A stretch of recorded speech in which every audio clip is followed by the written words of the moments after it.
I woke up to an empty bed. I took a walk to clear my head. I wished you were there instead, but then I shook it off. What the hell did I used to do? As old as the human race itself, art has been developed to embed wider societal commentaries in various ways.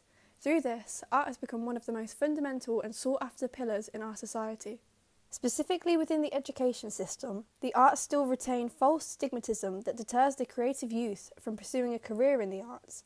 We spoke to Dr. Andrew Elliott, a senior lecturer in media and cultural studies, to get his view on how important keeping the arts alive really is. So we've been seeing a sustained attack on media studies and film studies for the last 3 or 4 decades, suggesting that it's somehow the easy degree or the Mickey Mouse degree, when in fact we know at the same time that these are some of the most important degrees in addressing some of the most challenging problems that we have. And part of that challenge of the world that we live in is something that we're seeing in the 21st century, which is the change in employment, the change in the kinds of jobs that people will do.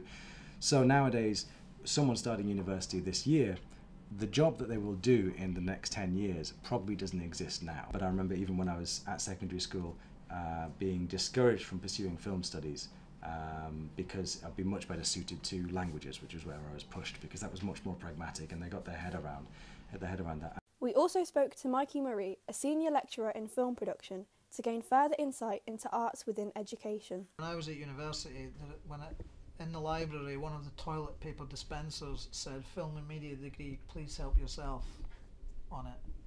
And I think that's kind of always been the kind of the joke about doing creative subjects, is that it's not a real career.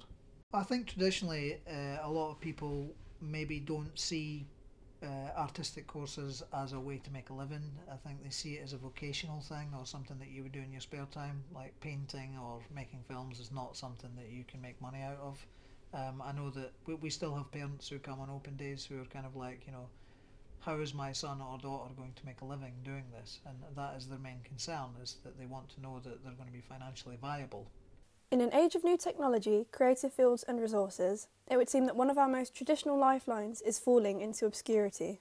We have seen kind of a move away from some of those creative or arts-based subjects saying, oh, well, you'll never get a job in those. But actually, the same thing that equips you for a job in a specific sector will also equip you for a job in any kind of sector at all. So I think there's a huge value in arts and humanities degrees in asking questions, and that's something that employers are looking for. More and more over the last decade, we've seen people suggesting that the pure and only purpose of education is to go into a good job, to go into X particular career path. And that's simply not the case. The whole point of education, from its beginnings in classical Greece to its existing form in the university today, is about expanding the mind. It's about asking new questions. It's about challenging the world that we live in. In recent years, arts courses have been the first to lose their funding, causing many creative subjects to be taken away from the curriculum. Every 9 in 10 students say their school has received budget cuts. 4 in 10 schools say they have reduced timetable lessons as a result of cuts, and 1 in 10 schools say they rely on donations from their parents.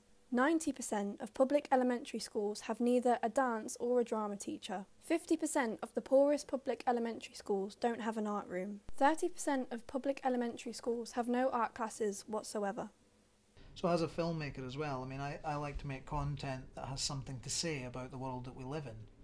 So to me that's just as important as, you know, finding a cure for some disease, because I'm actually hopefully helping other people to engage in art and feel better about themselves, or to realise something that they perhaps haven't thought about before. Or I know that art does help in the same ways, because art is a hugely therapeutic part of life. Cutting the arts is kind of something that is happening across the board in high schools and stuff. A lot of art courses are being cut from curriculum, but that's got a huge effect on you know, how happy we feel, because I think that a lot of people use art as an outlet for happiness and to just make them understand the world better. I woke up to an empty bed. I took a walk to clear my head. I wished you were there instead, but then I shook it off. What the hell did I used to do? I'm starting to speak like you.